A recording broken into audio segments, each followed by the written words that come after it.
human-Jinn interaction. Their preferred comes from hunting the story ground of King is the Solomon, borderlands, or as he is the known in in-between Arabic, spaces, Suleiman. graveyards, According to ancient deserts, scripture, the Solomon edges was of given a gift battlefields. that no human before Anywhere or that the since boundary has ever between possessed, life and death the has ability worn to thin, command the Jinn. and their preferred With this bait power, he directed armies you. of Jinn to construct palaces of breathtaking Here is a story scale, that is over fortresses 1,000 that years no human old, engineering of the time but I could need explain. you to hear it the way it was Structures originally built told. overnight on a scale Not as so folklore, massive that later but as a generations warning. would look upon the ruins and A declare merchant them was impossible, crossing a desert at night, built by human alone. hands. They were the not. kind of cold that the desert But produces Solomon's after power dark. died with him, A cold that and when it bites did, differently the than Jinn other scattered cold. back into the A hidden cold corners with of the teeth world, was into the making the deserts, journey into the deep miserable. oceans, And into the then, dark spaces in the between distance, walls, he into saw the a shadows fire. at the foot of your bed. A small campfire. There are 7 burning primary in the types, middle of the and each empty one desert. has a very specific No settlement nearby. territory. No road. Let us begin. No reason for anyone to be there. But fire means warmth. Fire means safety. They are the And first, after hours of the freezing oldest, darkness, the the merchant original walked Jinn, toward it. the first generation Sitting by born the of fire was a smokeless woman, fire, before the others extraordinarily branched off and beautiful, evolved into something alone, else entirely. in the middle of the desert. If you at imagine the night, Jinn as a family she tree, looked up as he the approached Jinn and smiled. are the roots. The smile of someone who had been waiting They for live in the company. wild places, She invited the him to desolate sit, spaces, to warm himself. the environments that human beings was, have she learned said, over millennia a traveler of instinct who had lost her to way. fear and avoid. They talked. Vast deserts, And as they talked, barren mountains, as the fire crackled waterless and the plains warmth where the spread into horizon his cold stretches for bones, 100 miles, the merchant felt and himself nothing relax moves. for the first time in Nothing hours. that you can The fear see. of the desert night loosened its grip. The Jinn are shapeshifters. And then he looked down. But unlike some of the others From we beneath will meet the hem tonight, of her robes, they tend to extending favor into the elemental sand. forms. Their signature transformation is one that anyone who has spent time in the desert will immediately recognize. The sandstorm. Not just any sandstorm. Those sudden, violent columns of spinning sand and wind that appear with no meteorological warning, that rise from the flat desert floor like a living thing, traveling in directions that defy the prevailing wind, that arrive, devastate, and disappear in minutes, leaving nothing behind. Ancient desert travelers had a name for these specific formations. They called them Jinn winds. And they believed, with the certainty of people who had watched companions disappear into those columns and never return, that these were not weather events. They were the Jinn traveling. Here is what you need to understand about the Jinn. They are not inherently hostile to humans. In the vast wilderness of the world, they have their own paths, their own routes, their own territories. The danger comes from intrusion. Cross into their territory uninvited, and you will discover that the desert nomad, the Jinn, responds to trespass exactly the way any territorial creature does, with overwhelming, catastrophic force. There are accounts from Bedouin traders stretching back thousands of years of entire caravans that entered certain desert passages and simply ceased to exist. No bodies recovered, no tracks beyond a certain point, just an abrupt, absolute absence where 50 people and their camels had been walking moments before. The Jinn are the wilderness itself. They are the reason that every culture on Earth, without exception, has a deep, primal fear of the open, desolate spaces. That inexplicable dread you feel when the landscape becomes too vast, too empty, too silent. That is an ancient warning, encoded into your DNA by 10,000 years of ancestors who learned the hard way that the desert is already occupied. Now we move from the wild to somewhere much closer to home. Literally. The Amir, pronounced Amir, are the second classification of Jinn, and their name, translated from ancient Arabic, means something that should make you deeply uncomfortable. It means companion. The Emir are cohabitants. Unlike the Jinn, who belong to the wilderness, the Emir have always been drawn to human settlements, to villages and cities and houses, to the spaces where people live, eat, argue, love, and sleep. They live in the walls of old buildings, in the shadows beneath staircases, in the corners of rooms where the light never quite reaches, and in houses where multiple generations of families have lived, where decades of human emotion have soaked into the very wood and stone. They gather, sometimes in significant numbers. Now, before your pulse spikes completely out of control, here is the slightly reassuring part. The Emir are not, by default, malevolent. They do not, as a rule, want to harm you. What they want is entertainment. Think about that from their perspective. You are an ancient, invisible entity. You have been living in this house since before the current family moved in. You have watched 3 generations of human beings go through the complete theater of their lives within these walls. Weddings and funerals, first steps and last breaths, arguments and reconciliations, joy and grief, and everything between. And humans, seen from that angle, are fascinating.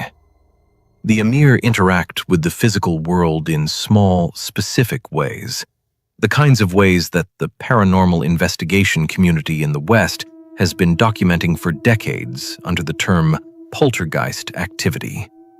Objects moved, keys placed on the kitchen counter found 20 minutes later in a coat pocket you haven't touched in weeks. Doors in empty rooms found open when you were certain you closed them. Lights that flicker at odd moments. Small, specific, impossible to explain disruptions to the order of your physical environment. And here is what is most unsettling about the Emir. They can hear you. When you talk to yourself, when you mutter under your breath while you cook, when you have a one-sided argument with no one, when you sit in an empty room and speak your thoughts out loud because the silence is too heavy to bear. They hear every word, and according to ancient texts, they find it hilarious. I want you to think about that the next time you find yourself talking to yourself in your kitchen at midnight. There is a very real possibility that you are not having a monologue. You are having a conversation. You just cannot hear the other half of it.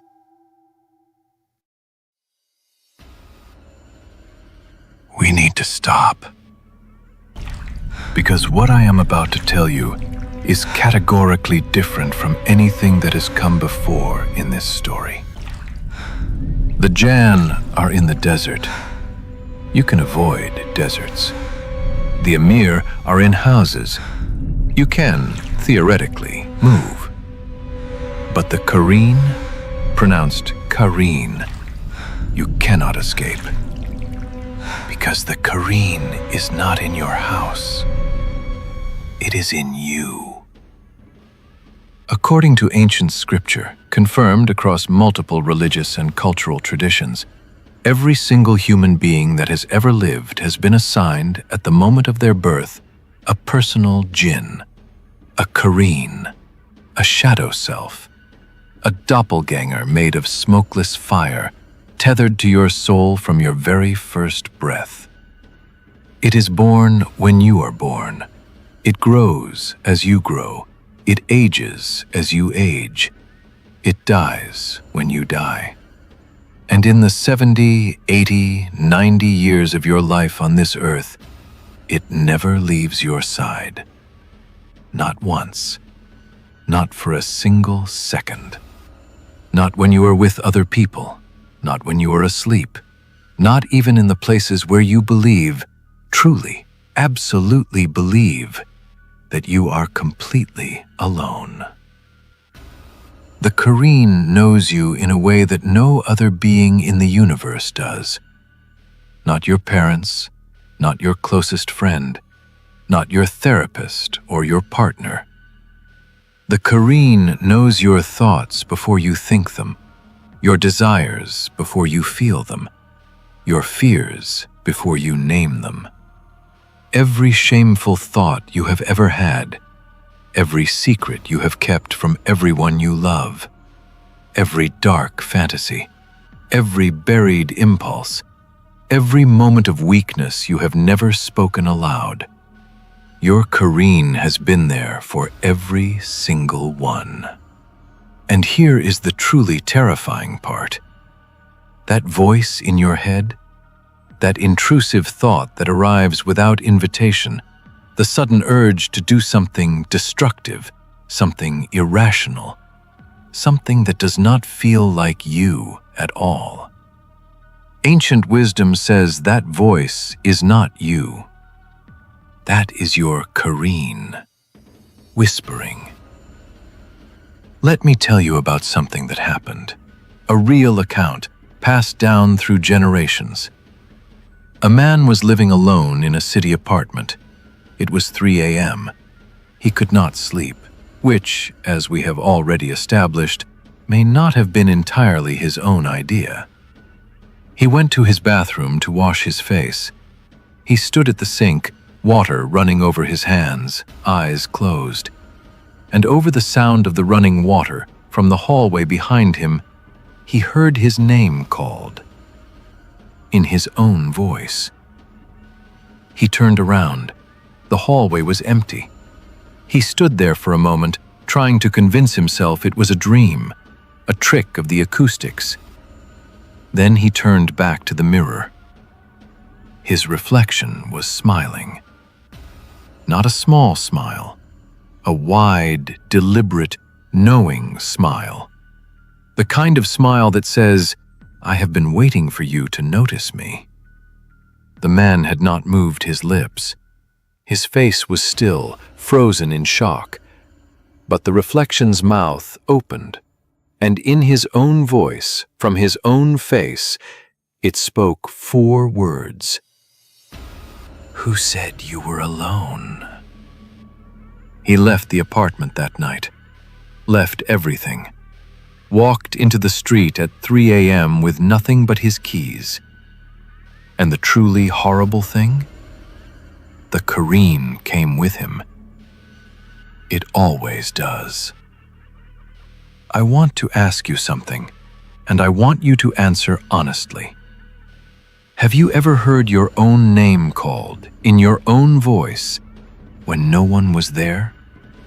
Have you ever looked in a mirror for just a fraction too long and felt that the face looking back at you was thinking something different than you were? That is not your imagination. That is your Qareen, reminding you that you have never, not once in your entire life, been alone with your own thoughts. The word ghoul is everywhere in Western popular culture.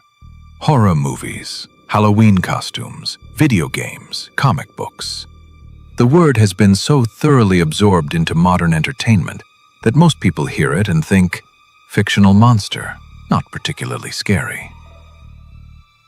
I need you to unlearn that association right now. Because the